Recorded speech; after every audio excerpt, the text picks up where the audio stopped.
Bitcoin, dollar.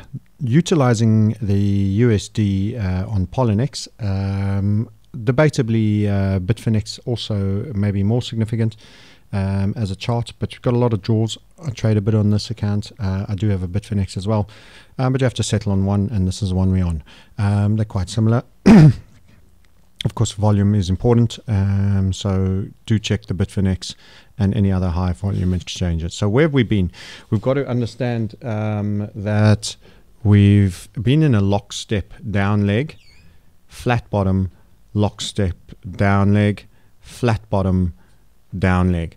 Now, longer run, all the people are, I've seen a number of forums, people are saying, oh, that's it for cryptos. Maybe it's an 80-90%. We had a 3-year before, and now we're going to have another 3-year winter. So now that when you start to get max depression, it's probably a sign that you're not too far off the end. In other words, it's no longer good time days and everybody is shriveling up and dying, and you're at max depression. I've seen a number of fixed Facebook groups that are locked and some that are open, and everybody is starting to think the unthinkable, and it's all just been a fad and we've all been fooled, and largely it's all over and it'll never be again, and or that it'll be 3 years like it was in GDAX era before it recovers, and that's usually the sign that people are wilting, they're relenting.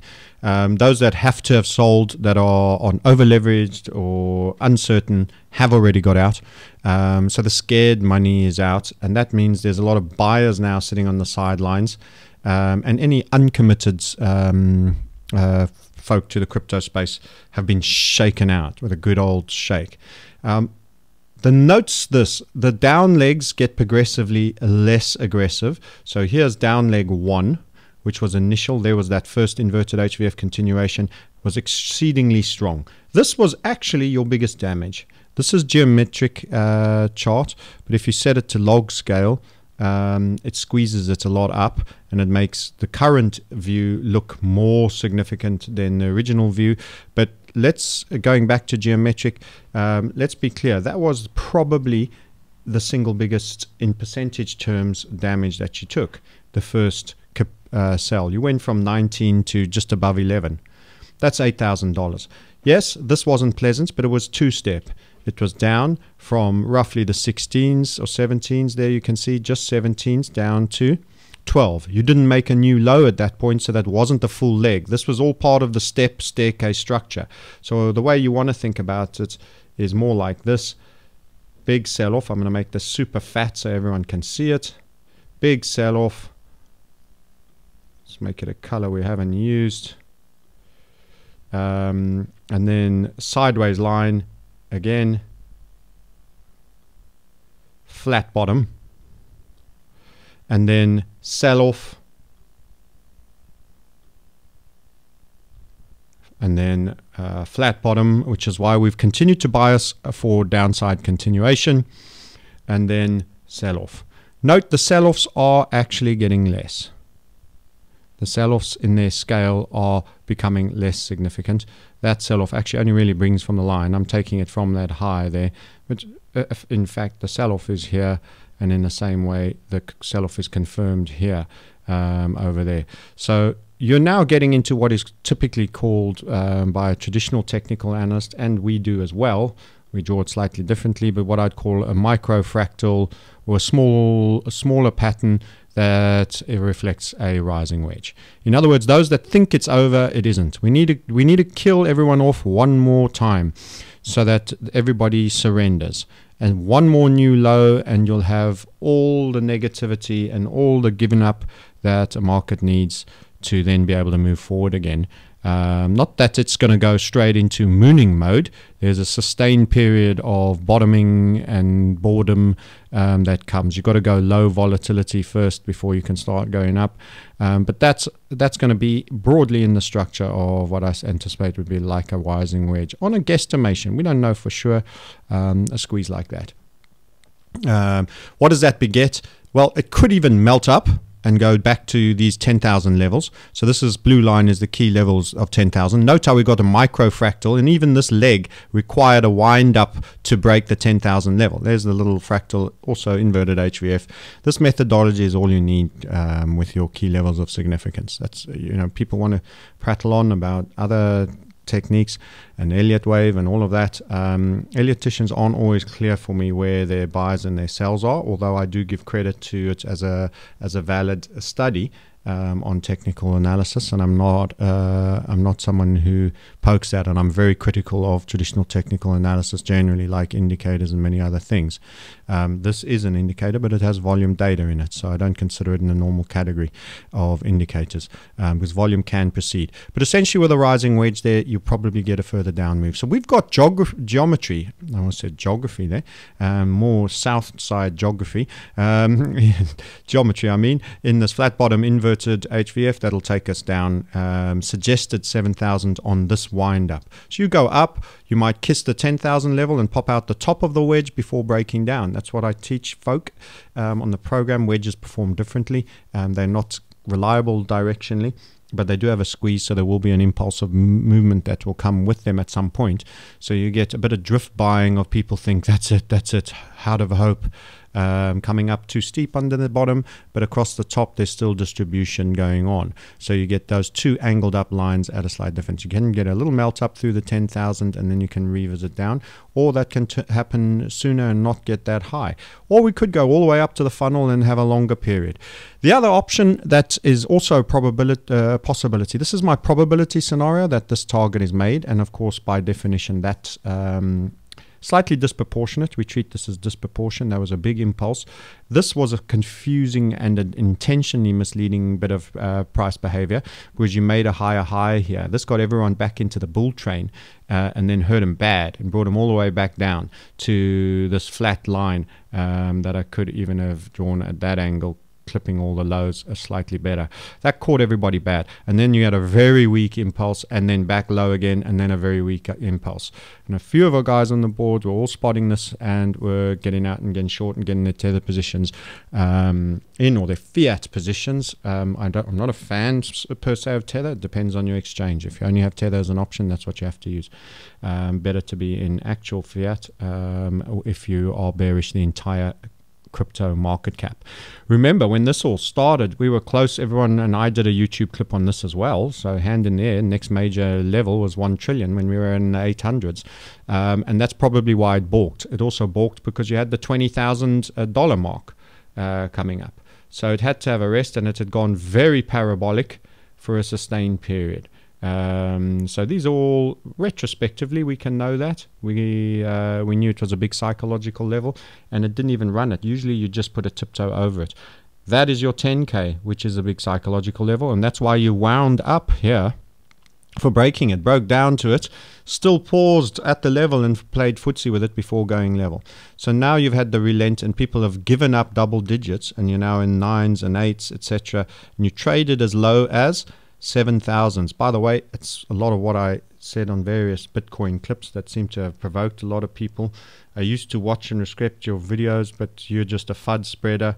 It's not working, etc., and all of that. So you upset a lot of people.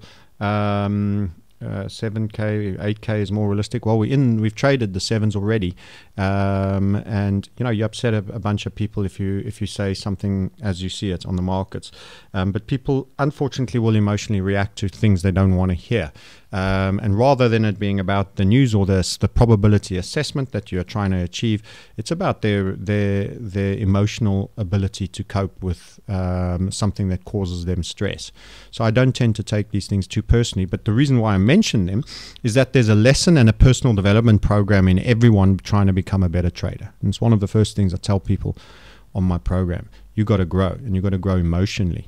And people don't like to hear that. We all think we're mature adults, and in one sense we are, and in other senses we have a fragility in emotional sense to things we don't want to hear, especially towards the messenger bringer. Anyway, the probability I'm discussing is that being run and that being run. You may see that there's a further purple line. So these are used for targets, and this was the head and shoulders projection, that's quite a non-standard head and shoulders. So while I would say there's a reasonable and still I would say on balance a probability assessment of this and this occurring, this is a little further still, and at some point we may bottom. These are confluencing not a million miles apart, especially if you're selling off in another exhaustive sell where you tend to get big hammers and wicks. So you could run that target and wick through that target. By the time you're talking about a 6 number occurring, one of the reasons why I said I think we'll trade a 6 is that I've got both that as a target. It's unlikely you're going to stop at 70.40. There'll be a lot of emotionality. You'll probably have a toe through this into 699. So that's why on a number of YouTubes I've said a dollar value starting with 6, and also this actually is a 6,000 the target. If you did make this, which is a little further and has a lesser odds, because it's possible for us to bottom in here because we're asking more on the bear side, you could even have a 5 because there's $73 on it. What likelihood of probability? Well, the geometry is 19.9 down to 13,000. It's essentially the simple mathematics that you've got right there in your key round level neckline that's been run. Is this a traditional right shoulder and that a traditional left shoulder? Well, it was a very ascending HVF. It does seem to have been a key level for a while. This whole flat bottom was trying to hang on, just being run the 13 level, holding the 13. Then the next one is about holding the 10. So you've gone in a 3K increment from here. So you had 10 and you've had a 3K increment. Well, 7 is the next one on that. Maybe if we're slowing, it's 8 because you've just run the 8 and you're getting a reaction. Everyone says that's it, it's back to bull, or some people will be so hurt they don't know what to say. But you've got an 8K test there that was run. These lines are made a little bit dark and thick, so you won't spot that, but that, as I've already shown you, ran a 7 number. So where do we stand? On balance of probabilities, I think there is still a strong possibility and even the probability that those will be met. In other words, the bad news is not yet over, but you could have a little bit of FUD, a little bit of who knows, something about an exchange or regulation, and you get a final stab down and capitulate. My medium term and longer view is actually that we're in the beginning of an end of this entire cycle. But people who come in too soon will be caught out. In other words, there's always a final twist in the tail. So if I change this color, and let's go really cranky colors and give you the pink, you've probably got some level, and I'm making a nice ugly draw of this, but you've probably got some degree of falling wedge structure setting up here, and we can spill out the bottom before we break out the top. There's kind of a 2-layer to this falling wedge because this top has squeezed within the wedge, and it's one of the reasons why I split wedges like that. So you've had a squeeze within a squeeze. We started getting resisted a lot sooner. This actually, rather than being negative, is probably illustrating that the volatility of the bearishness is slowly getting out. In other words, the recovery move didn't go all the way up to here, still swinging violently up and violently back down. The amplitudes are reducing, which is another reason why I say that the end of the pain will come. The end of the pain will come, and it's not forever. And all those that have given up on crypto and said that's it, and I'm done, and you know, we got caught out, and now it's all over, etc. As I say, it's a perfect indicator on sentiment that the final the final weak hands are capitulating. So don't be the weak hand that capitulates if you can help it. Recognize where you are. You need to be defensive a while longer. And we are grinding along the lower end of this wedge, and that's often where you have a final capitulation down, which could make even the 6,000. That'll have the negativity and the bleating and the bedwetting that will go on at those levels will be epic, especially having been at 19 and essentially you're at about a third, less than a third. That will be pretty epic, and it'll be a perfect signal for people to start nibbling and going long. In fact, even in all these steps, you have left shoulder structure waiting for the head for future inverted head and shoulders reversals. So this is the amazing thing about pattern study. So I'm going to remove some of this mess because I've really made a tart's handbag out of this piece of chart work. But you'll probably see it something similar again at some point. Now, the other interesting aspect is 360 degrees analysis, which we always encourage folks to do. And that just means looking at, for example, the pound's been really strong against the dollar, and that's another huge value as to why our room that has an FX equities webinar on Sunday and commodities that keeps an eye at all things anti-dollar and dollar itself is so useful, is that we were following the non-farm, and of course this pump all happened on the non-farm. So we actually understand real world, inverted commas real, and virtual, inverted commas virtual, the flow of liquidity, because money flows from different asset classes all the time. So in the longer run, this would be a falling wedge that's probably going to have a pop with a slightly smaller wedge within it that is leaning on the lower end.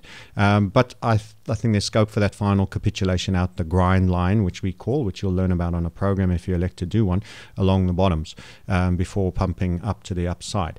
You can see what's the compliance like. I'm not mad for the structure of this pattern. It wasn't brilliant. So this secondary surge impulse that gave a higher high here ended up creating the geometry for that low. And then you got a much smaller disproportionate second and third impulse here. So it wasn't the tidiest one, but these often perform. They can be just ugly mules at work, and they do. And that gave us that primary target. Did we stop there and that's it in the bottom just because of non-farm day and a little bit of dollar news? I suspect not. And the key thing is, whilst we can be always inaccurate, that means incorrect for most of you, the probability play is the wise play. And the probability play says it ain't over yet, but we might be getting to the point where it may soon start to begin a bottoming eventuality. So once again, dip through there. Outside chance also of the non-standard head and shoulders with a 13,000 neckline, and that, as I say, take you to 6,000. I'm going to show you Bitcoin versus GBP.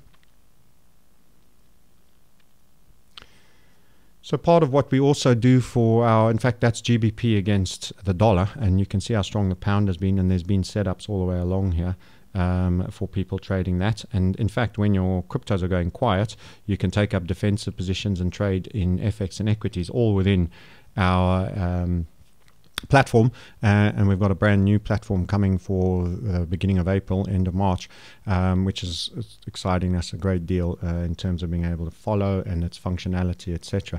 But that's not the point of this discussion. I was actually looking for Bitcoin versus GBP. There's my charts, too many open, and this is something to just give you a little bit of an insight as well. Once again, you see the same similar structure. The marginally higher high here was slightly distorted, but you still had the small fractal of the HVF there, and the target down from there is also giving a very tight confluence on the pound, a very tight. You've had slightly stronger reaction. I've also got, I'm not sure it's the same time frame as the dollar one. What was I on? I was on 4 hours, so let's make it like for like so that we don't create disproportionality in your mind, as I'm not showing the same scale. So what we have here is Bitcoin against the pound. So it's a different currency. Let's just expand it and get the same approximate view so that we don't have things looking bigger than they actually are. In your mental mind, the mind takes pictures. You've got to always check that you're comparing like for like. Know that whether you're on log scale or whether you're on geometric scale, and try always compare like for like, particularly when you're doing something for Bitcoin. Look at that gapping. This is Coinbase, so you're going to get gapping. This is panic selling. Look at that wick. You've got to question what happened there. That data is questionable. Quite possibly could have been trade there, but that would have just been, you know, some fool dropping a sizable amount and just smacking the stack. Nonetheless, he may have, depending on where he got filled, he may have served himself, but right down there was a terrible execution because you had opportunity to get out a little later up top here. Flat bottom, step down, flat bottom, step down, flat bottom, step down, micro fractal. This was occurring on the $10,000, so it was occurring just sub the 7.2, which is basically your GBP USD exchange rate. So the dollar is the god market in there. Note how it perfectly ran our interim here and then rallied up and then did a wind up to smash through the interim. And it stopped and it's done this rising wedge back up to here as well. So once again, the scenario cast for this is run the confluence of lows. That'll actually see you get a 4. That's right, a 4 on pound It'll be high fours for the Bitcoin against the pound. And that, will shock a lot of people. And as I say, this will be the point of highest bedwetting. And who knows? You can see they're selling into this. It can push a little higher. It can go all the way. It could actually rally all the way up to the funnel, for that matter, and then hold at that point. And everyone will think, yeah, we're back on the gravy train. They will always be too early, the bottom callers. There will always be too early, the bottom callers. There will always be one more, usually, on balance of probabilities. Could we be wrong? Yes, that could be the low. The minute this funnel is run, I'll start to consider that we've had the low in, but and it'll become higher on my probability assessment and maybe slightly towards the majority side. Until then, while we're in this zone, the anticipation is a break, and that could be a 4.8.